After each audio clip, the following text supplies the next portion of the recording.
दोस्तों, जैसा कि आप सभी को पता है एसएससी जीडी 2021 में 16 नवंबर से स्टार्ट होने वाला है और उसके बारे में हम आप लोगों को पर डे जीएस सेक्शन में पिछले साल जो 2019 में पूछे गए हैं उसको करवा रहे हैं। और इसी तरह करवाते करवाते हम टोटल 3 सेशन ले चुके हैं और आज चौथा सेशन है और चौथा सेशन के बारे में डिस्कस करेंगे।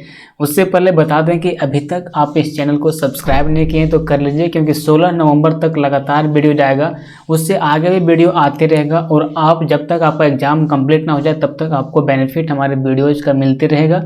तो आप चैनल को सब्सक्राइब कर लीजिए और वीडियो को लाइक करने का मन हो तो कर दीजिएगा, नहीं करने का मन हो तो मत कीजिएगा, लेकिन समझिएगा क्या हम आपको बताने का प्रयास करने क्या हम आपको समझाने का प्रयास कर रहे हैं।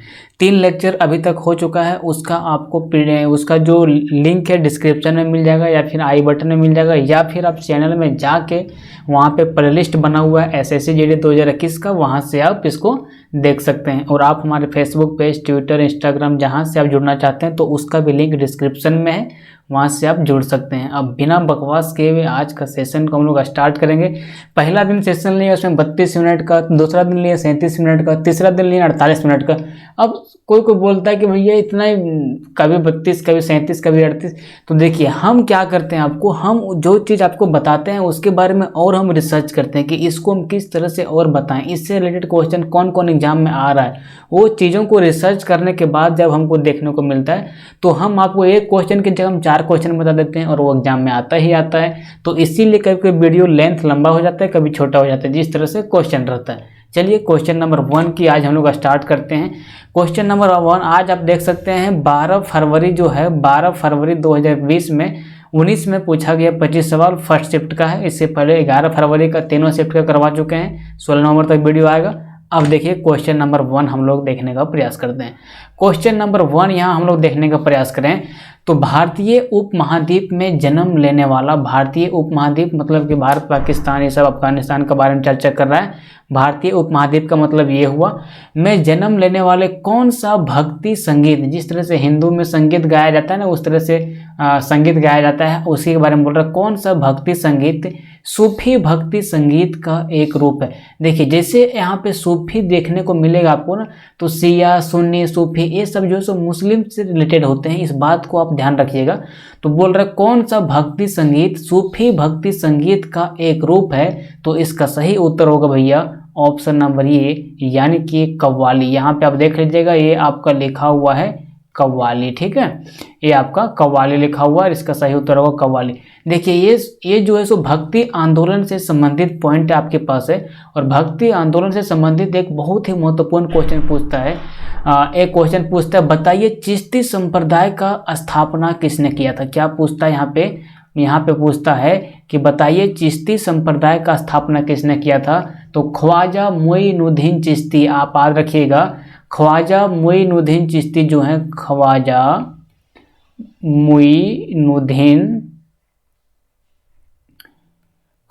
मोइनुद्दीन चिश्ती जो है भैया, इन्होंने चिश्ती संप्रदाय का स्थापना किया था। संप्रदाय का मतलब मेरे दोस्त धर्म होता है, इस बात को याद रखिएगा। जैसे हम लोग हिंदू संप्रदाय को मानते हैं, कोई मुस्लिम संप्रदाय को मानता है, कोई सिख संप्रदाय को मानता है, तो संप्रदाय का मतलब होता है धर्म। और चिश्ती धर्म को यानी कि चिश्ती संप्रदाय को स्टार्ट किसने किया था, तो ख्वाजा मोइनुद्दीन चिश्ती ने। अब एक बात और पूछता है कि ये जो चिश्ती संप्रदाय का सिलसिला है, मतलब ये कहाँ सबसे ज़्यादा फैला हुआ था, तो ये भैया फैला हुआ था अजमेर में। कहाँ पे फैला हुआ था, तो ये आपका फैला हुआ था मेरे दोस्त अजमेर में। अब कहोगे भैया अजमेर बोल दिया, अजमेर कहाँ पे है, तो अजमेर देखिए आपका राजस्थान में है।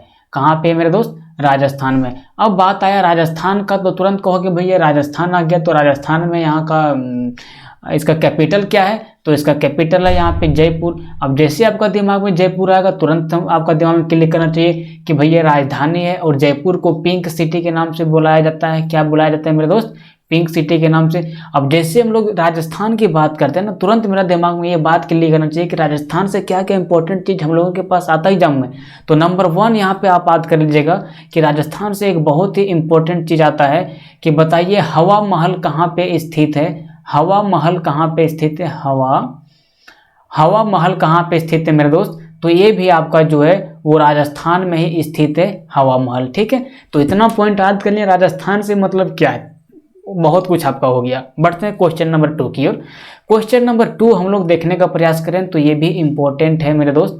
सत्य के मेरे प्रयोग, देखिए ये जो बुकवा है ना माई एक्सपेरिमेंट, ये जो है सो हिंदी में लिखा हुआ है सत्य के मेरे प्रयोग। और हिंदी थोड़ा कहीं कहीं नहीं समझिएगा, वही फायदा हिंदी माध्यम वालों के लिए हम कहते हैं कि कहीं कहीं हिंदी को समझ भी मत करो, उसको इंग्लिश में देखो। देखिए माई एक्सपेरिमेंट विथ ट्रूथ, इसको इंग्लिश में लिख देते हैं माई experiment with truth, my experiment with truth. My experiment with truth की किसकी आत्मकथा है? तो ये है भैया हमारा महात्मा गांधी का।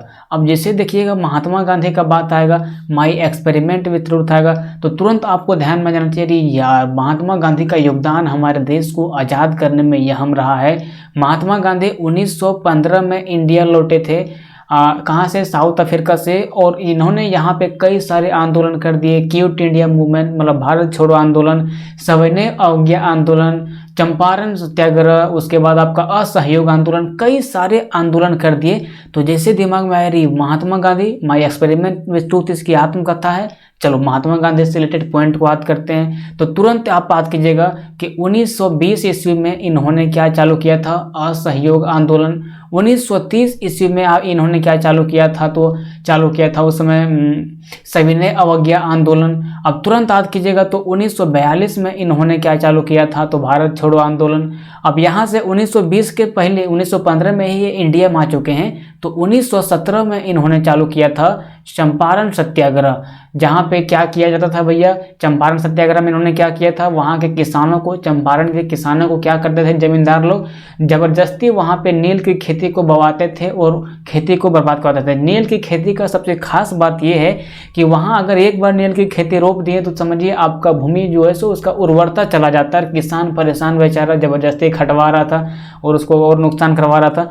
तो यहाँ पे चंपारण से एक आदमी जा रहा था, कहाँ पे? लखनऊ में 1916 में।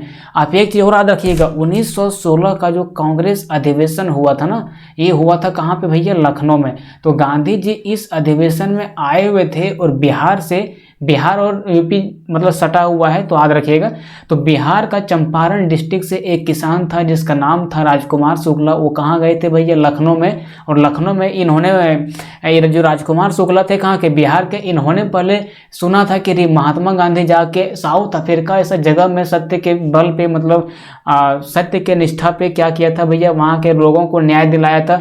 तो ये तो इंडियन ही है, हम लोग को भी न्याय दिला सकते हैं। तो ये बेटा कहाँ चला गया? यहाँ से चंपारण से, मतलब बिहार के चंपारण से चला गया उत्तर प्रदेश के लखनऊ में। और वहाँ पे गांधी जी से इन्होंने मिला और वहाँ पे बोला कि ऐसे ऐसे मामला हमारे चंपारण डिस्ट्रिक्ट में है, यहाँ के लोगों को जबरदस्ती नील की खेती बवाते हैं और हमारे भूमि को बंजर बनवाते हैं। तो महात्मा गांधी ने इसका बात मान गए। महात्मा गांधी का भारत आने का मकसद क्या था? कि यहाँ के लोगों को हमको आज़ाद करवाना है। और किसी भी आदमी को आज़ाद अचानक करवा दोगे यार?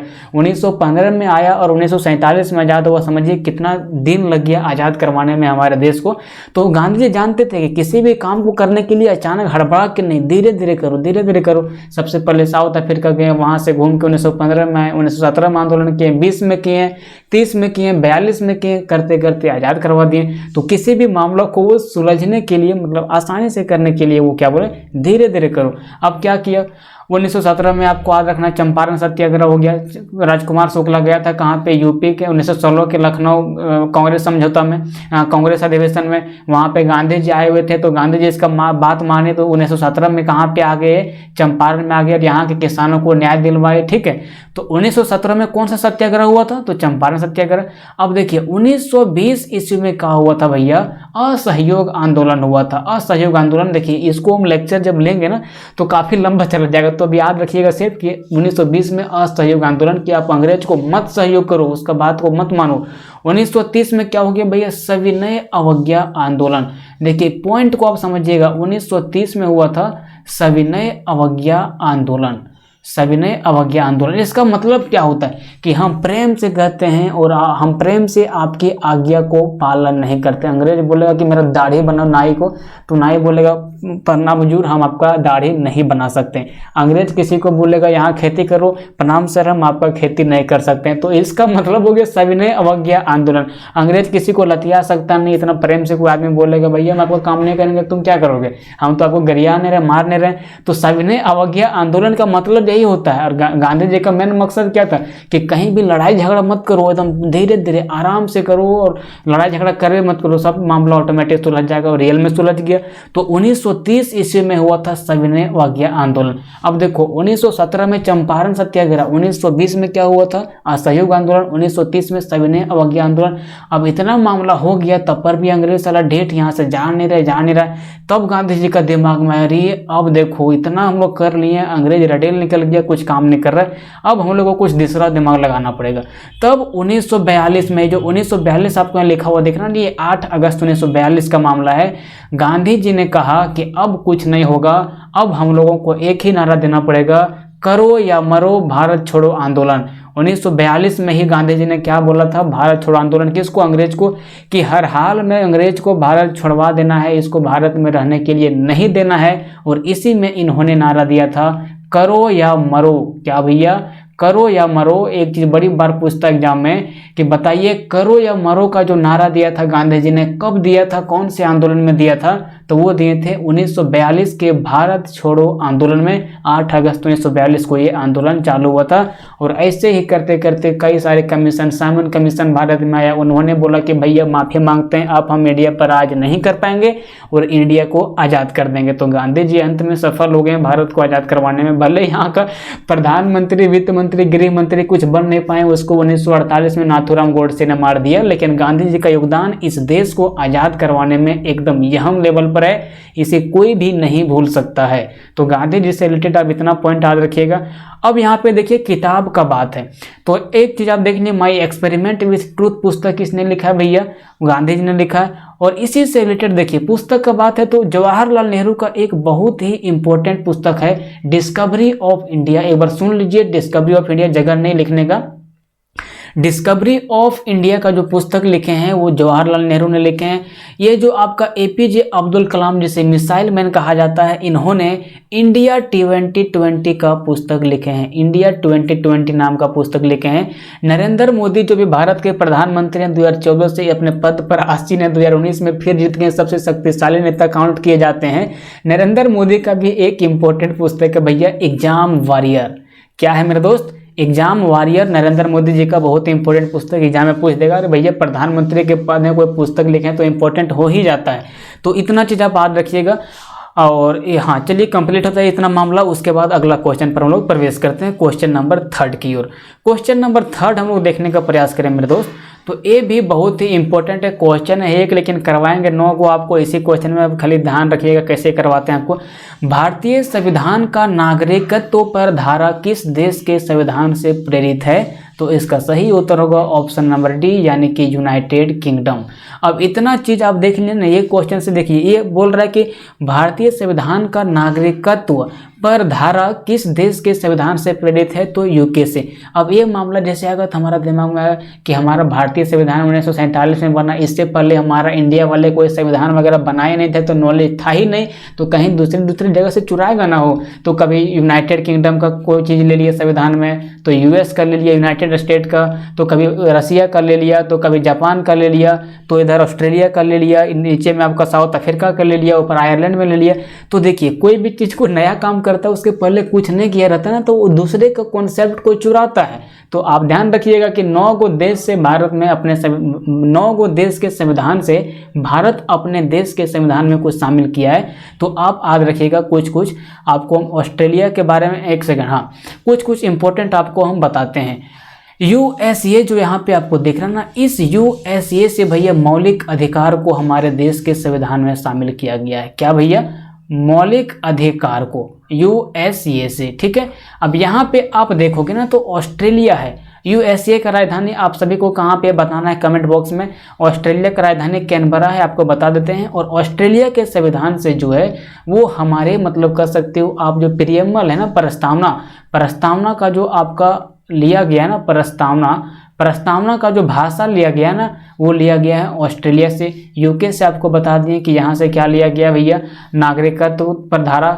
उसके बाद यूके से एक चीज़ और लिया गया है यहाँ पे, संसदनात्मक शासन प्रणाली। अभी जो आप देखते हो यहाँ पे लोकसभा राज्यसभा, वो संसदनात्मक शासन प्रणाली जो है, वो संसदनात्मक शासन प्रणाली कहाँ से लिया गया है, ये भी लिया गया है यूके से। और यहीं से एक चीज़ और लिया गया है, एकल नागरिकता का बात करें तो ये भी कहाँ से लिया गया है मेरे दोस्त, यूके से लिया गया है। आप किताब खोल के देखिएगा, लूसेंट में आपको मिलेगा, और या फिर कोई ऑथेंटिक बुक और भी देखिएगा, एनसीईआरटी देखिएगा, हर जगह आपको मिलेगा।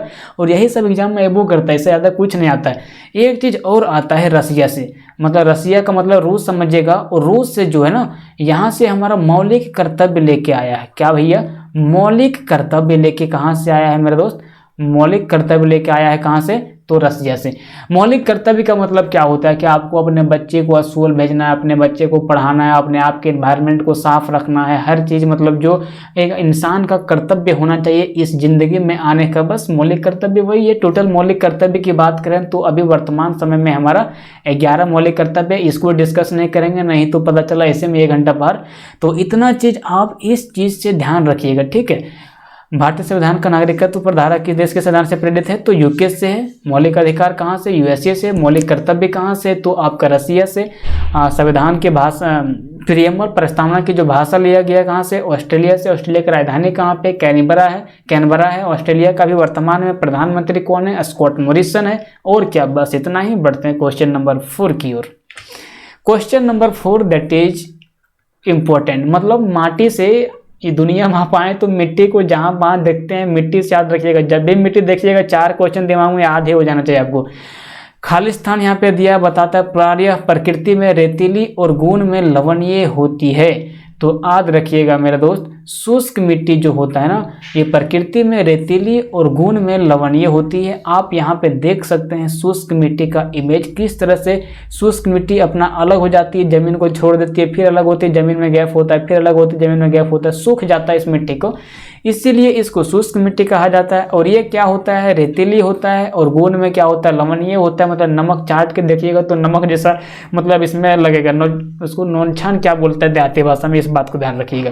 अब यहाँ पे और हम लोग देखें ना, तो काली मिट्टी, यहाँ पे काली मिट्टी से सबसे इम्पोर्टेंट क्या पूछता है कि इसमें कौन सा खेती ज़्यादा किया जाता है, तो इसमें देखिए कपास का खेती सबसे अधिक मात्रा में किया जाता है। अब एक बात और पूछता है, बताइए काली मिट्टी भारत में सबसे अधिक कहाँ पे पाया जाता है, तो इसका सही उत्तर होगा कहाँ पे, गुजरात में पाया जाता है नंबर 1, और दूसरा महाराष्ट्र में। सिर्फ महा लिखते हैं, पकड़िएगा पॉइंट को, महाराष्ट्र के बारे में बोल रहे हैं। अब देखिए एक चीज़ और पूछता है, बताइए भैया काली मिट्टी को किसी दूसरा नाम, मतलब कोई भी चीज़, मेरा नाम मान लो पिंटू है, तो घर में कोई और नाम कोई बोलता होगा नहीं यार, उसी तरह से काली मिट्टी को कुछ दूसरा नाम से बुलाते भी हैं। तो इसको कौन सी मिट्टी से हम लोग बुलाते हैं, तो रेगूर मिट्टी से बुलाते हैं। किसमें भैया, रेगूर मिट्टी कह के किसको बुलाते हैं, तो काली मिट्टी को कह के बुलाते हैं। अब देखिए काली मिट्टी को हम लोग रेगूर कहते हैं। अब रेगूर ध्यान में कैसे आएगा कि रेगूर इसको बोलते हैं, याद कैसे रखेंगे, तो गुड़ तो आप लोग हर कोई खाए होंगे, और गुड़ का कलर कैसा होता है, हर कोई बताइएगा, लाल नहीं होता, वो काला टाइप का होता है। तो बस गुड़ और काला जैसे मिक्स होगा काली मिट्टी, बस रेगूर मिट्टी हो जाएगा। बस इसमें करना क्या, जलोढ़ मिट्टी का यहाँ बात है, तो जलोढ़ मिट्टी क्या होता है भैया, नदियों के द्वारा जो लाया जाता है दूर दूर से मिट्टी, जैसे नदी बहती है तो एक जगह से दूसरे जगह जाती है, तो यहाँ का मिट्टी वहाँ बहा के गई, वहाँ का मिट्टी वहाँ बहा के ले गई, तो जो नदियों के द्वारा बहा के मिट्टी को लाया जाता है उसको जलोढ़ मिट्टी बोलते हैं। और जलोढ़ मिट्टी भी देखिए भैया 2 प्रकार का होता है। यहाँ पे जलोढ़ मिट्टी के बारे में हम इधर आपको चर्चा करके दिखाते हैं। जलोढ़ मिट्टी 2 प्रकार का होता है, एक होता है पहला हमारे पास बांगर, और दूसरा यहाँ पे हमारे पास होता है खादर। क्या होता है भैया हमारा, खादर। बांगर और खादर में आपको एक चीज पूछता है, बांगर जो है सो पुरानी जलोढ़ मिट्टी को बोलते हैं, किसको भैया हम बोलते हैं, पुरानी जलोढ़ मिट्टी को। और खादर जो है, जो खादर है इसको हम लोग बोलते हैं नई जलोढ़ मिट्टी को, किसको बोलते हैं, नई जलोढ़ मिट्टी को। तो इतना पॉइंट आप इस क्वेश्चन से याद रखिएगा। लेटेराइट मिट्टी में आप कुछ नहीं याद रखिएगा, इसमें एक चीज़ खाली याद रखिएगा कि इसमें चाय का खेती सबसे अधिक होता है, और चाय का खेती भारत में सबसे अधिक कहाँ होता है, तो असम में होता है। और असम कहाँ पे, तो नॉर्थ ईस्ट इंडिया में, यानी कि उत्तर पूरब में है, ठीक है। और एक चीज़ याद रखिएगा कि असम का जो बॉर्डर लगता है वो पूरब मतलब उत्तर पूर्व राज्य में जितने 7 राज्य हैं ना, वो सभी से बॉर्डर लगता है, किसका, असम का। और असम से और इम्पोर्टेंट बता रखिए, इतना नहीं याद रखिए, जब फिर पॉइंट आएगा तो आपको बताने का प्रयास करेंगे। तो इस तरह से सारे ऑप्शन का भी खल्लास और क्वेश्चन का भी खल्लास। बढ़ते हैं क्वेश्चन नंबर 5 की ओर। क्वेश्चन नंबर 5 देखिए मेरे दोस्त, ये आपका इकोनॉमिक यानी कि अर्थशास्त्र का क्वेश्चन है, इकोनॉमिक का क्वेश्चन है। इसको आप सीधा याद रखिएगा, इसमें कोई कॉन्सेप्ट मत लगाइएगा। खालिस्तान सरकारी रसीदें हैं। रसीद क्या होता है यार, कोई सरकारी कागज पत्र को रसीद बोलते हैं, बस इतना ही ध्यान रखो। सरकारी रसीदें हैं जो विमोचन योग्य नहीं है, जिसको इंग्लिश में लोग बोलते हैं रिडीमेबल योग्य नहीं है, तो ये जो होता है हमारा आंसर राजस्व रसीदें। राजस्व रसीद जो होता है, राजस्व का जो कागज पत्र होता है, वो एक ऐसी सरकारी रसीदें हैं जो विमोचन योग्य क्या होता है भैया, नहीं होता है, ठीक है। बढ़ते हैं क्वेश्चन नंबर 6 की ओर। क्वेश्चन नंबर 6 ये आपका देखिए करंट अफेयर का क्वेश्चन है। ये आपका एग्जाम 2019 में हुआ था, तो उसी से संबंधित 2018 का करंट अफेयर पूछ लिया। भारत सरकार में युवा मामले और खेल के लिए वर्तमान कैबिनेट मंत्री कौन है, तो इसका आंसर 2018 के पॉइंट ऑफ व्यू से राज्यवर्धन सिंह राठौर होगा, लेकिन अभी कौन है वो आपको कमेंट बॉक्स में बताना है। तो इस क्वेश्चन को आप नेगलेक्ट भी कर सकते हैं, ये आपका करंट अफेयर का टॉपिक है, ठीक है। बढ़ते हैं क्वेश्चन नंबर 7 की ओर। क्वेश्चन नंबर 7 ये वाला भैया इंपॉर्टेंट है। लक्षद्वीप आइलैंड, मतलब कोई भी एग्जाम दो वहां पे भैया द्वीप से क्वेश्चन आएगा। ढीप नहीं बोल रहे हैं, द्वीप बोल रहे हैं, जिसको इंग्लिश में आइलैंड बोलते हैं, आइलैंड, ठीक है। तो द्वीप से एक क्वेश्चन आता ही आता है, बोलता है लक्षद्वीप द आइलैंड कहाँ पे स्थित है। अब देखिए लड़का लोग खाली नाम सुनता है लक्षद्वीप, पता नहीं चलता है एक मतलब कोई चीज़ को आप देख के अगर पढ़िएगा और कोई चीज़ को अगर आप मानचित्र से पढ़िएगा तो कौन समझ में आएगा आपके पास। जो खाली उसको हेरिएगा सो वाला कि मानचित्र देखिएगा सो वाला, मानचित्र वाला ऑब्वियस सी बात है ज़्यादा समझ में आएगा, उसमें मतलब दिखता है आँख से कहाँ पे कौन सा जगह है। तो देखिए ये हमारा भारत का नक्शा है, यहाँ पे आप देख सकते हैं ये हमारा प्यारा भारत, और यहाँ पे हम लोग का इधर पूरब कहलाता है, इधर पश्चिम कहलाता है, यानी कि इधर ईस्ट कहलाता है, इधर वेस्ट कहलाता है, और इधर नॉर्थ कहलाता है, और इधर साउथ कहलाता है। उम्मीद करते हैं कि गूगल मैप के माध्यम से आप जानते हो कि मैप में किधर पूरब होता है किधर पश्चिम होता है, इतना आप जानते ही होंगे। अब यहाँ पे बात आता है क्या, इधर वाले जो पानी का भाग इतना बड़ा है ना, इसको हम लोग बोलते हैं बंगाल की खाड़ी।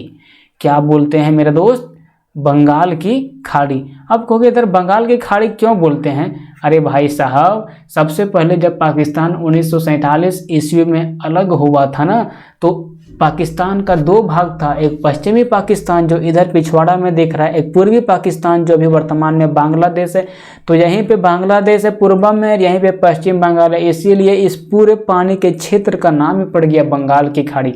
खाड़ी कैसे पड़ता है, जब ये संकरा रास्ता ऐसे से जाता है ना तो वो खाड़ी बोल देते हैं। घर तरफ भी कहीं देखिएगा पानी का कोई पार्ट है, किसी आपका जमीन को उखाड़ के ले गया तो वहाँ बोलते हैं खाड़ कर दिया, मतलब क्या हुआ, वो थोड़ा सा क्या करते हैं गैप में पानी को काट के मतलब आपका मिट्टी की जमीन को ले गया। तो उसी तरह से यहाँ पे थोड़ा सा उसी टाइप का है, सो खाड़े बोल दिए। इसके बगल में अगर देखा जाए पश्चिम साइड में, तो यहाँ पे हमारा है अरब सागर। क्या है मेरे दोस्त, अरब सागर। और यहीं पे जो नीचे में आपको यहाँ पे दिख रहा है ना, ये आपका लक्षद्वीप आइलैंड है। और यही लक्षद्वीप आइलैंड कहाँ पे स्थित है, तो ये आपका कहाँ पे है, तो ये आपका अरब सागर में है। अब यहाँ से एक सेकंड हम यहाँ पे अपना इमेज को हटा देते हैं, अब आप आराम से देख पाएंगे। अब देखिए क्वेश्चन नंबर 7 यहाँ से हमारा कंप्लीट हो गया। बढ़ते हैं क्वेश्चन नंबर 8 की ओर। क्वेश्चन नंबर 8 हम लोग देखने का प्रयास करें दोस्त, तो ये भी आपका करंट अफेयर का टॉपिक है। किसका टॉपिक है दोस्त, तो करंट अफेयर का। जून 2018 तक भारतीय फुटबॉल खिलाड़ी खालिस्तान दुनिया के दूसरे सबसे ज़्यादा गोल करने वाले खिलाड़ी बने। तो इसका आंसर तो होगा सुनील छेत्री, लेकिन ये करंट अफेयर का टॉपिक है तो आप इस क्वेश्चन को नेगलेक्ट कर सकते हो। और अभी तक देखें आप लोगों ने कि 2 करंट अफेयर का टॉपिक आ चुका है, ठीक। बढ़ते हैं क्वेश्चन नंबर 9 की ओर। क्वेश्चन नंबर 9 अगर हम लोग यहाँ पे इज्जत के साथ देखें तो खालिस्तान यहाँ पे दिया हुआ है। ये भी देखिए आपका इकोनॉमी का क्वेश्चन है, तो इकोनॉमी पर आप थोड़ा ध्यान दीजिएगा। एसएससी में क्वेश्चन बैलेंस करके देता है, अर्थशास्त्र से क्वेश्चन देता ही देता है। खालिस्तान यहाँ पे पूंजी उत्पादन के दौरान विविध कच्चे माल और खर्च को संदर्भित करता है। तो इसका सही उत्तर होगा ऑप्शन नंबर बी, यानी कि कार्यशील पूंजी जो होता है वो उत्पादन के दौरान विविध कच्चे माल और खर्च को संदर्भित करता है। ठीक है, बढ़ते हैं क्वेश्चन नंबर 10 की ओर। क्वेश्चन नंबर 10 हम लोग देखने का प्रयास करें तो यहाँ पे क्या है, याद रखिएगा आपका 12 फरवरी 2019 फर्स्ट शिफ्ट का जीएस क्वेश्चन है। आप हड़बड़ाइएगा नहीं कि कहीं से कट कॉपी वैसे किया है, ये आपका एग्जाम में आया हुआ सवाल है, तो इसको आप देख ही लीजिएगा किसी भी हाल में। मेरा वीडियो देखिए, किसी का भी देखिए, लेकिन देखिएगा जरूर, आपके एग्जाम में जरूर इससे क्वेश्चन लड़ने का संभावना हो सकता है। ठीक है, देखिए यहाँ पे क्या अगला क्वेश्चन, विषाणुओं के अध्ययन को क्या कहा जाता है। देखिए विषाणु को हम लोग इंग्लिश में बोलते हैं भैया वायरस। ठीक है, और अध्ययन को देखिए किसी भी चीज का अध्ययन करते हैं तो इसका इंग्लिश होता है लॉजी। तो वायरस और लॉजी को मिला देते हैं तो हमारा बन जाता है वायरोलॉजी, और वायरोलॉजी हमारा विषाणुओं के अध्ययन को कहते हैं। देखिए जीव जंतुओं के अध्ययन को हम लोग किस में देखते हैं तो बायोलॉजी में देखते हैं। पेडोलॉजी में किसका अध्ययन देखते हैं तो मिट्टी का अध्ययन देखते हैं। मिट्टी का अध्ययन किसमें करते हैं पेडोलॉजी में। पैथोलॉजी में देखिए भैया बीमारी उमारी के उपचार के बारे में चर्चा किया जाता है, तो ये थोड़ा कम इंपॉर्टेंट है, लेकिन बायोलॉजी तो पूछबे नहीं करता है। पेडोलॉजी और वायरोलॉजी बड़ी बार पूछा है, वायरोलॉजी वायरस का अध्ययन, पेडोलॉजी मिट्टी का अध्ययन। ठीक है, बढ़ते हैं क्वेश्चन नंबर 11 की ओर। क्वेश्चन नंबर 11 ये भी इंपॉर्टेंट है। गांधी इरविन समझौता भारत के निम्नलिखित में से किस आंदोलन से संबंधित था। देखिए ये जो आपको रौलेट एक्ट यहाँ पे दिख रहा ना, ये 13 अप्रैल 1919 ईस्वी को आया था रौलेट एक्ट। असहयोग आंदोलन आपका 1920 में स्टार्ट हुआ था। सविनय अवज्ञा आंदोलन आपका 1930 में स्टार्ट हुआ था, और भारत छोड़ो आंदोलन आपका जो है वो 1942 में स्टार्ट हुआ था। क्वेश्चन को कैसे भिराना है देख के सो समझिए। और इरविन का जो शासनकाल भारत में था ना वो 1926 से लेके 1931 के बीच में था, बिल्कुल था इसी के बीच में। अब देखिए इस बीच में जो आंदोलन हुआ होगा उसी को तो हैंडल किया होगा इरविन वहाँ, तो इस बीच में हुआ था आपका सविनय अवज्ञा आंदोलन। देखिए 1930 में तो यही सविनय अवज्ञा आंदोलन के बारे में ही था चर्चा गांधी इरविन समझौता में। तो गांधी इरविन समझौता भारत के निम्नलिखित में से किस आंदोलन से संबंधित था मेरे दोस्त, तो ये आपका था सविनय अवज्ञा आंदोलन। मतलब आंसर अगर नहीं भी जानने सटीक ना तो आप मतलब अपना कॉन्सेप्ट लगा के आंसर सही मार सकते हो। चलिए बढ़ते हैं क्वेश्चन नंबर 12 की ओर। क्वेश्चन नंबर 12 ये भी बहुत बार एग्जाम में आया है, महा से महा इंपॉर्टेंट। जब किडनी सही तरीके से काम करना बंद कर देती है, आपका जो शरीर में किडनी होता है रक्त को साफ करने के लिए, तो अपशिष्ट यानी कि कचरा उत्पाद और खून से अतिरिक्त द्रव को निकालने की प्रक्रिया को क्या कहा जाता है। एक बार समझिए, आपका किडनी क्या करता है, आपका खून को साफ रखता है, आपके ब्लड को क्या करता है भैया कचरा से बचाता है, कचरा को साइड करता है, खून को साफ करता है। मान लीजिए आपका किडनी ही अगर खराब हो जाए तब तो आपका ब्लड का कचरा साफ नहीं होगा, ब्लड में कचरा आएगा। ब्लड में कचरा आएगा तो क्या होगा, आपका मौत तो लिखा हुआ है, क्योंकि ब्लड साफ रहेगा तभी आपका बॉडी में दौड़ेगा, बॉडी में दौड़ेगा नहीं तो आपका मौत तो होना ही होना है। तो डॉक्टरों ने दिमाग लगाया, एक मशीन बनाया जिसका नाम है डायलिसिस, और इस मशीन के माध्यम से क्या किया कि किसी भी आदमी का अगर किडनी खराब हो जाता है तो कोई दिक्कत नहीं, किडनी को खोल के बाहर निकाल दो और नया किडनी हम बाहर से लगा देंगे, और आपका ब्लड को साफ ऊपरे ऊपरे कर देगा और अंदर अंदर आप क्या रह जाओगे, सही रह जाओगे। तो डायलिसिस का खोज किसने किया, साइंटिस्टों ने किया। तो इसका उत्तर भी डायलिसिस होगा। जब किडनी सही तरीके से काम करना बंद कर देती है तो अपशिष्ट उत्पादों और खून से अतिरिक्त द्रव निकालने की प्रक्रिया को क्या कहा जाता है, तो डायलिसिस कहा जाता है। एक प्रोसेस है, आप देख सकते हैं इमेज में, यहाँ पे इधर बगलवा में डायलिसिस का मशीन लगा हुआ है और इधर एक मरीज बैठा हुआ है। भगवान ना करे किसी को इस तरह का नौबत आए, लेकिन ये प्रक्रिया होता है, आप देख सकते हैं। ठीक है, बढ़ते हैं क्वेश्चन नंबर 13 की ओर। क्वेश्चन नंबर 13 हमारे पास क्या है मेरे दोस्त, ये भी इम्पोर्टेंट है। जम्मू और कश्मीर को कौन से अनुच्छेद के तहत विशेष दर्जा दिया गया है। ये जो आपका क्वेश्चन पूछा गया है ये 2019 में पूछा गया है, लेकिन ये क्वेश्चन का जो वैल्यू है अब थोड़ा कम हो गया है।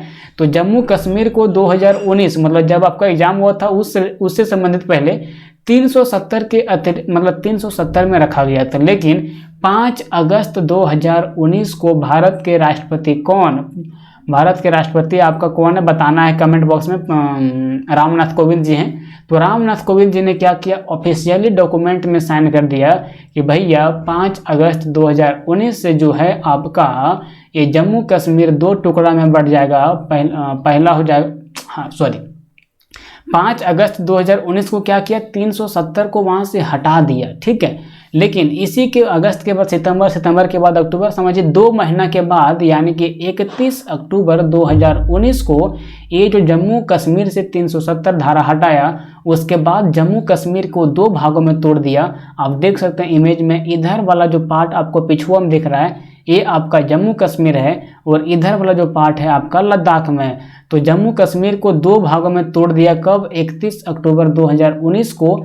एक पहला जो पीछे में यहाँ पे दिख रहा है जम्मू कश्मीर है और दूसरा में यहाँ पे जो है वो लद्दाख है, ठीक है।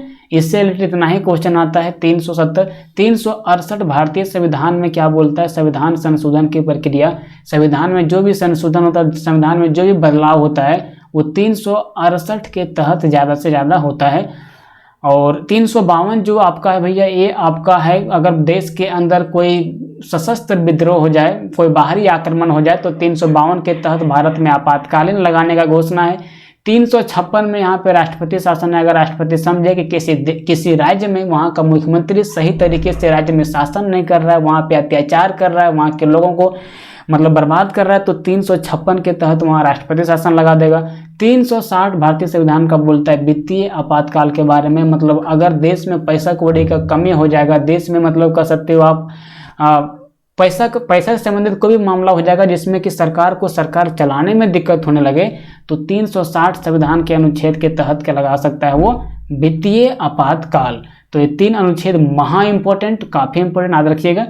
चलिए बढ़ते हैं क्वेश्चन नंबर 14 की ओर। क्वेश्चन नंबर 14 हमारे पास यहाँ पे क्या है, पत्ती की निचली सतह पर स्थित छोटे छिद्र को क्या कहते हैं। छिद्र को देखिए इंग्लिश में हम लोग बोलते हैं हॉल। इस बात को याद रखिएगा, वो हॉल नहीं जहाँ पे लोग फिल्म देखने के लिए जाते हैं। हॉल का मतलब होता है भैया छेद, छिद्र और छेद एक होता है। जैसे मान लीजिए ये वाला है तो यहाँ पे इतना बड़ा गड्ढा कर देते हमारा हॉल हो गया, ठीक है। तो बोल रहा है पत्ते की निचली सतह पर स्थित छोटे छिद्रों को क्या कहा जाता है, तो रंध्र कहा जाता है। और रंध्र को हम लोग इंग्लिश में बोलते हैं अस्टोमेटा। क्या बोलते हैं मेरे दोस्त, अस्टोमेटा। इमेज में देख सकते हैं ये आपका पत्ती है, इस पार्ट को हम लोग क्या बोलेंगे यहाँ पे, अस्टोमेटा बोलेंगे। एक यहाँ पे आपका ओपन अस्टोमेटा है और एक नीचे में आपका यहाँ पे क्लोज अस्टोमेटा है, ठीक है। चलिए बढ़ते हैं क्वेश्चन नंबर 15 की ओर। क्वेश्चन नंबर 15 हमारे पास क्या है, क्वेश्चन नंबर 15 है अर्थशास्त्री यानी कि इकोनॉमिस्ट खालिस्तान ने 1998 में नोबेल पुरस्कार प्राप्त किया था। तो अमर्त्य सेन जो है भैया एक यहाँ पे कह सकते हो आप अमेरिका का अर्थशास्त्री हैं जिसको 1900 अमर्त्य सेन, एक हमको थोड़ा सा डाउट लग रहा है कि ये अमेरिका का है कि इंडिया का है, तो एक बार आप कमेंट बॉक्स में बताइएगा अमर्त्य सेन के बारे में कि ये अमेरिका का है कि इंडिया का है, ठीक है। उसके बाद हम क्वेश्चन को आगे खलास करते हैं। अमर्त्य सेन को देखिए 1998 में नोबेल पुरस्कार मिला है, इस बात को ध्यान रखिएगा। और यही बंदा को 1999 में, किसमें भैया, 1999 में भारत रत्न से सम्मानित किया गया।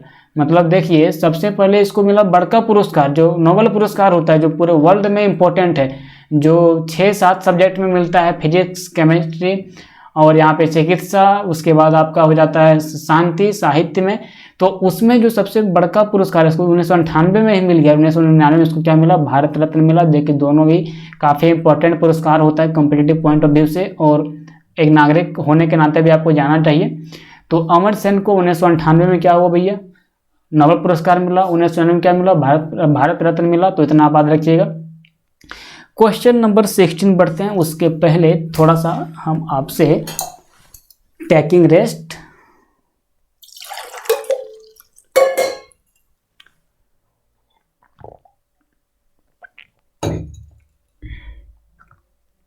यहाँ पे आपका क्वेश्चन नंबर 15 हुआ था, अब बढ़ते हैं क्वेश्चन नंबर 16 की ओर।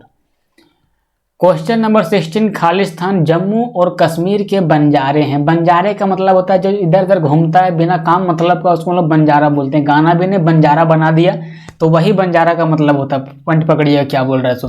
तो जम्मू और कश्मीर के बंजारे हैं तो कौन है भैया, तो ये आपका है गुज्जर बकरवाल। और नीचे में जो यहाँ पे देख रहे हैं यहाँ पे बुतरुआ है, इसका बहन है, इसका माँ बाप जो भी है, इसको हम लोग बोलते हैं गुज्जर बकरवाल। ये कहाँ पे है? तो जम्मू कश्मीर में। ठीक है, जम्मू कश्मीर में देखिए यहाँ पे एक झील है, उस झील का नाम क्या है, जो कि भारत का सबसे मीठे पानी का झील है। एक बार आप कमेंट बॉक्स में बताइएगा, आपका इंतजार रहेगा। और यहाँ पे देखिए एक टनल है जिसका नाम है भैया जवाहर सुरंग। क्या है भैया? जवाहर सुरंग यहाँ पे है। कहाँ पे? जम्मू कश्मीर में। एक बार याद रखिएगा। और यहाँ पे जो हम आपको बोले कि यहाँ पे जो झील है, जो भारत की सबसे अधिक मीठे पानी की झील। मीठा पानी का मतलब ये नहीं कि उसमें चीनी मिला दिया मीठा लगा पीने में। मीठा पानी का मतलब ये होता है कि यहाँ का पानी शुद्ध है, यहाँ के पानी में अशुद्धि बहुत कम मात्रा में है। तो वो कौन सा झील है, एक बार आप कमेंट बॉक्स में बताइएगा, तो आपका भी कुछ कुछ जीके चेक करते रहेंगे बीच में। तो गुज्जर बकरवाल कहाँ का भैया बंजारा है? तो ये आपका जम्मू कश्मीर का। जम्मू कश्मीर को 31 अक्टूबर 2019 को क्या किया था भैया? अलग अलग दो यूटी में बांट दिया था, पहला जम्मू कश्मीर और दूसरा लद्दाख में। ठीक है, बढ़ते हैं क्वेश्चन नंबर 17 की ओर। क्वेश्चन नंबर 17 हमारे पास है, निम्नलिखित में से कौन सी धातु सबसे अधिक तन्य है? देखिए तन्य यहाँ पे दिमाग में आता तो आदमी का मन खत्म हो जाता है, पता नहीं चलता तन्य क्या बोल रहा है। तन्य का मतलब क्या होता है कि किसी भी चीज को हम लोग अगर पतले धागे में के रूप में उसको कन्वर्ट करें तो कितना कन्वर्ट कर पाते हैं। जैसे आपको बोलेगा लोहा, लोहा के गला के बोलेगा भैया थोड़ा आप इसको रस्सी में बांटो, तार में खींचो, कितना दूर खींच पाओगे? यही बोलेगा आपको एल्युमिनियम, तो एल्युमिनियम का तार ज़्यादा दूर तक खींचाता है, लोहा का तार कम दूर तक खींचाता है। अब इसी में आपको दे देगा सोना, तो सोना का तार भैया सबसे अधिक लंबा दूर तक खींचाता है। मतलब सोना का जो तार है ना, वो सबसे अधिक तन्य है, मतलब सबसे महीन के रूप में इसको खींच के लंबे दूरी तक खींचा जा सकता है। ऐसा माना जाता है कि 1 ग्राम सोना से 2 किलोमीटर तक तार को खींचा जा सकता है। समझ सकते हैं कि आप सोना का तन्यता कितना है, जो कि 1 ग्राम सोना से ही 2 किलोमीटर सोना हम लोग क्या 2 किलोमीटर लंबा क्या कर सकते हैं, तार को खींच सकते हैं। तो इसका सही उत्तर होगा सोना। सोना का जो आपका एटॉमिक नंबर होता है वो होता है 78, परमाणु संख्या। एल्युमिनियम का होता है 13। ठीक है, लोहा का आपका होता है 26, जिसका संकेत होता है Fe। कभी कभी संकेत इसका पूछ लेता है। कॉपर का होता है 29 और इसका संकेत होता है Cu। ठीक है, बढ़ते हैं क्वेश्चन नंबर 18 की ओर। क्वेश्चन नंबर 18 हम लोगों के पास है, अभी आपको बोले कि हवा महल कहाँ पे है भैया? हवा महल कहाँ पे? तो ये आपका राजस्थान में है। राजस्थान में कहाँ पे है? तो जयपुर में है। देखिए क्वेश्चन आपका भिड़ गया। हवा महल कौन से शहर में स्थित है? तो आपका होगा ऑप्शन नंबर बी, यानी कि जयपुर। ठीक है, चलिए बढ़ते हैं क्वेश्चन नंबर 19 की ओर। क्वेश्चन नंबर 19 यहाँ पे ये भी इंपॉर्टेंट है। भारत के न्याय तंत्र, न्याय तंत्र का मतलब क्या होता है? जुडिशियल सिस्टम, इसको इंग्लिश में लोग बोलते हैं जुडिशियल सिस्टम। आप लड़ाई झगड़ा करके जहाँ पे समाधान करने के लिए जाते हैं कोर्ट में, उसको हम लोग बोलते हैं न्याय तंत्र। तो भारत के न्याय तंत्र में अदालतों का पदानुक्रम शामिल है, जिसमें सर्वोच्च है। जैसे देखिए आपके घर में अगर कहा जाए तो आप हैं, आपका माँ है, आपका बाप है, आपका भाई है, आपका बहन है। तो अगर कर्म बोला जाए कि सबसे बेसिक पावर किसका है, तो सबसे पहले आपका बाबूजी का पावर आएगा। ठीक है, उसके बाद आपका मम्मी का पावर आएगा, उसके बाद आपका पावर आएगा। उसी तरह से भारत में न्याय तंत्र का भी भैया एक प्रकार से पदानुक्रम है। जैसे कि आपका थाना है, उसके बाद आपका डिस्ट्रिक्ट कोर्ट है, उसके बाद आपका हाई कोर्ट है, उसके बाद आपका सुप्रीम कोर्ट है। तो सबसे ऊपर अगर कहा जाए तो वो हमारा होता है भैया हमारा सुप्रीम कोर्ट। और उसके नीचे अगर बात किया जाए तो यहाँ पे आपका होता है हाई कोर्ट। और इसके नीचे में अगर बात किया जाए तो वो होता है डिस्ट्रिक्ट कोर्ट। तो अभी आप इतना ही याद रखिए, डिस्ट्रिक्ट कोर्ट तक ही, थाना पुलिस मत कीजिए, इतना ही रखिए। तो भारत के न्यायतंत्र में अदालतों का पदानुक्रम शामिल है, जिसमें सर्वोच्च कौन है? तो सर्वोच्च आपका सुप्रीम कोर्ट है। और इसका हिंदी भी होता है सर्वोच्च न्यायालय, यानी कि उच्चतम न्यायालय।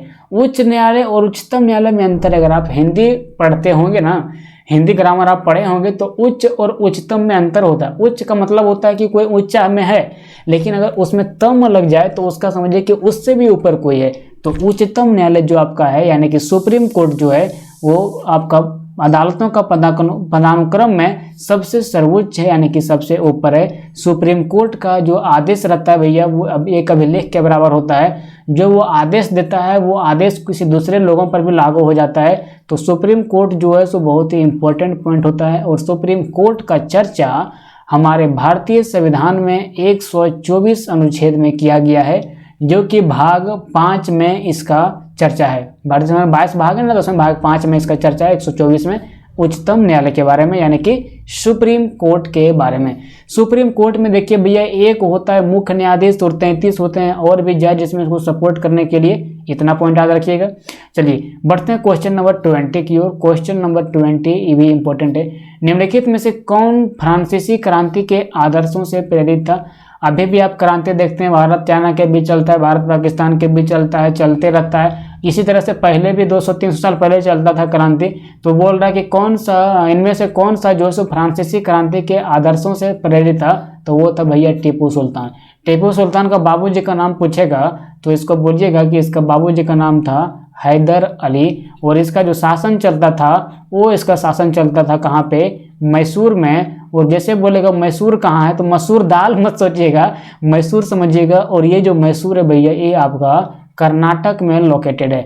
अब आपको पूछेगा भैया बताओ कर्नाटक की राजधानी कहाँ है? तो बेंगलोर में है। कहाँ पे भैया? आपका बेंगलोर में। भारत का सिलिकॉन घाटी किसको कहा जाता है? तो ये भी आपका बेंगलोर को ही कहा जाता है, ठीक है। सिलिकॉन घाटी किसको? बेंगलोर को कहा जाता है। सबसे अधिक इलेक्ट्रॉनिक सामान अगर भारत में कहीं बनता है तो वो आपका बेंगलोर में बनता है, ठीक है। तो निम्नलिखित में से कौन फ्रांसीसी क्रांति के आदर्शों से प्रेरित था? तो वो आपका था टीपू सुल्तान। एनी बेसेंट जो यहाँ पे भैया 1916 में इन्होंने होम रूल आंदोलन को स्टार्ट किया था।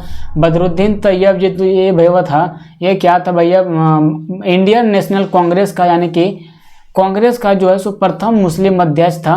और अरविंद घोष के बारे में आप कमेंट बॉक्स में बताइएगा, इसका भी एक बहुत ही इंपॉर्टेंट रोल हमारे इतिहास के पन्नों पर है अरविंद घोष का। तो अरविंद घोष के बारे में आप कमेंट बॉक्स में बताइएगा इसके बारे में आप क्या जानते हैं, ठीक। क्वेश्चन नंबर 21 पर बोलते हैं, क्या ये है? निम्नलिखित में से कौन सी सिंधु नदी की उपनदी नहीं है? उपनदी का मतलब क्या होता है? यहाँ पे सहायक नदी भी आपको दे सकता है, ठीक है। सहायक नदी, उपनदी का मतलब समझिए सहायक नदी होता है। जैसे सिंधु नदी ऐसे से जा रही है तो इसमें जो सहायक ऐसे बिचवा में जाके इसको नदियाँ मिलती है उसको हम लोग बोलते हैं सहायक नदी। तो देखिए ये जो रावी नदी है ना, ये बिल्कुल सिंधु नदी का क्या का सहायक नदी है। झेलम भी है, चिनाब भी है, लेकिन गंगा नदी नहीं है। गंगा नदी इधर से निकल के इधर जाता है, बंगाल के खाड़ी में जाके गिर जाता है। लेकिन ये सब जो आपको यहाँ पे देखने को मिल रहा है, एक सेकंड चलिए, हाँ क्वेश्चन कितना था यहाँ पे? क्वेश्चन नंबर 21 था, ठीक है। यहाँ से मान लीजिए गंगा नदी निकलती है ना, तो ये जाती है कहाँ पे?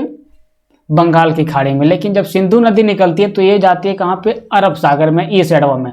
तो इसमें जो है सो रावी नदी आके मिलती है, झेलम नदी आके मिलती है, चिनाब मिलती है, लेकिन गंगा नहीं मिलती है। गंगा तो चल जाती है किधर? पूरब की ओर।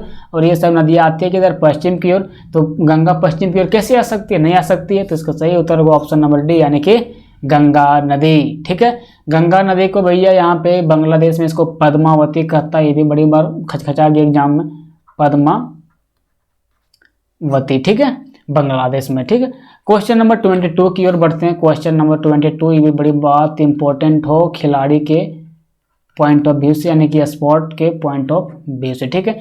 राजीव गांधी खेल रत्न पुरस्कार पाने वाले सबसे कम उम्र के प्राप्तकर्ता कौन हैं? तो देखिए राजीव गांधी खेल रत्न पुरस्कार पाने वाले सबसे कम उम्र के प्राप्तकर्ता का बात करें तो ये है आपका अभिनव बिंद्रा। कौन है भैया? अभिनव बिंद्रा। और ये जो है ना, ये शूटर से संबंधित है। किससे संबंधित है भैया? शूटर से, मतलब ये निशाना बनाते हैं, ठीक है। क्या बनाते हैं? निशाना बनाते हैं। और देखिए हाँ, एक पॉइंट इंपॉर्टेंट यहाँ पे राजीव गांधी खेल रत्न पुरस्कार से, राजीव गांधी खेल रत्न पुरस्कार जो है सो 7 या 8 अगस्त को, थोड़ा कंफर्म नहीं हो पा रहे हैं, 7 या 8 अगस्त 2021 को इसका नाम बदल के कर दिया गया। क्या कर दिया गया भैया? तो मेजर ध्यानचंद के नाम पर कर दिया गया। किसका नाम? राजीव गांधी खेल रत्न पुरस्कार का नाम किसके नाम के ऊपर कर दिया गया? तो मेजर ध्यानचंद के नाम पर। अब जैसे मेजर ध्यानचंद आपका दिमाग में आएगा, ध्यानचंद लिखान से यार, हाँ मेजर ध्यानचंद। अब जैसे मेजर ध्यानचंद आपका दिमाग में आएगा, आपको अगर साला ये तो इतना बड़ा आदमी हॉकी का खिलाड़ी था इंडिया में, तो इसको हॉकी का जादूगर भी कहा जाता है। किसको? मेजर ध्यानचंद को। और इसी के आद में 29 अगस्त को क्या मनाया जाता है मेरे दोस्त? भारतीय खेल दिवस, ठीक है। तो बढ़ते हैं क्वेश्चन नंबर 23 की ओर। क्वेश्चन नंबर 23 यहाँ पे है, निम्न में से कौन पानी के साथ प्रतिक्रिया करता है? तो ये चांदी, तांबा, शीशा कुछ नहीं करता है, कैल्शियम करता है। अब घर का पोचाड़ा करते हैं तो पनियम डालते हैं, जब कैल्शियम उसको बोलते हैं, वो चुनवा कैल्शियम होता है, तो पानी देखिए गर्म हो जाता है, मतलब कैसे होता है, रिएक्शन कर जाता है, बस कुछ नहीं, मामला सीए होता है। यहाँ पे पनिया को H2O लिखते हैं और जैसे दोनों रिएक्शन करवाते हैं, यहाँ पे बन जाता है Ca, वो H का होल 2, और यहाँ पे बाद में तनिसन पनिया ऊपर टगर के उड़ जाता है, वो निकलता है। तो कैल्शियम पानी के साथ अगर रिएक्शन करता है तो कैल्शियम हाइड्रोक्साइड बनाता है और पानी को ऊपर उड़ा देता है, ठीक है। तो इसका सही उत्तर होगा ऑप्शन नंबर डी, यानी कैल्शियम। निम्नलिखित में से कौन पानी के साथ प्रतिक्रिया करता है? तो कैल्शियम करता है। इसका एटॉमिक नंबर कितना होता है? 20 होता है। थोड़ा फास्ट अगर लग रहा होगा तो एक बार स्लो का बटन है वहां से देख लीजिएगा, क्योंकि ज़्यादा से ज़्यादा आउटपुट देने के चक्कर में आपको थोड़ा फास्ट हम बोलेंगे ही, ठीक है। चलिए बढ़ते हैं क्वेश्चन नंबर 24 की ओर। क्वेश्चन नंबर 24 ई अधकचरा क्वेश्चन है, अगर दिमाग में रहा तो बनेगा, नहीं रहा तो नहीं बनेगा, क्योंकि छोट मोट चीज़ भी डाल देता है एग्जाम में। लठमार होली कहाँ मनाई जाती है? सब वही जानता चला, होली मनाते हैं, रंग चढ़ाते हैं, सब काम करते हैं, गाना गाते हैं, डम्फा दौड़ी सब बजाते हैं, लेकिन बोल रहा लठमार होली, लाठी वाला होली कहाँ मनाया जाता है? तो ये भैया बरसाना और नंदगांव में मनाया जाता है। इसका सही उत्तर होगा ऑप्शन नंबर डी। ये थोड़ा कॉम्प्लिकेटेड है, वहाँ के लोगों को तो पता होगा, लेकिन ऑल ओवर इंडिया में थोड़ा जान पाना ही मुश्किल हो जाता है, ना किताब उताब में चर्चा रहता है। फिर याद रखिएगा, लठमार होली कहाँ मनाया जाता है? बरसाना और नंदगांव में, ठीक है। यहाँ इमेज में आप देख सकते हैं कैसे लाठी से सब पैनस मार रहा है। चलिए बढ़ते हैं क्वेश्चन नंबर 25 की ओर, और ये आपका लास्ट क्वेश्चन है। 300 कैच लपकने वाले भारत के पहले विकेट कीपर कौन थे? आप जानते होंगे क्रिकेट जब खेलता है तो विकेट कीपर में हमेशा भाई धोनी साहब रहता है, तो सबसे ज्यादा कैच कौन पकड़ेगा? धोनी पकड़ेगा। अरे भाई साहब, जो सबसे ज्यादा विकेट कीपर करेगा, कैचवा विकेट कीपर में कक्का जगह बेसिस जाएगा, धोनी जगह जाएगा, तो धोनी मारेगा, सबसे ज्यादा लपकेगा कैच। तो 300 कैच लपकने वाला भारत के पहले विकेट कीपर कौन है? तो वो है आपका MS धोनी, ठीक है। और इस तरह से क्वेश्चन 25 कंप्लीट होता है, और आपको लगातार सेशन देते रहेंगे। अगर सेशन पसंद आया होगा तो आप एक बार लाइक, कमेंट और शेयर जरूर कीजिएगा। इससे आपका अकाउंट का पैसा मेरे अकाउंट में आएगा नहीं, बस मोटिवेशन मिलेगा नेक्स्ट वीडियो को और एनर्जी के साथ बनाने में। मिलते हैं नेक्स्ट वीडियो में, तब तक के लिए जय हिंद, जय भारत।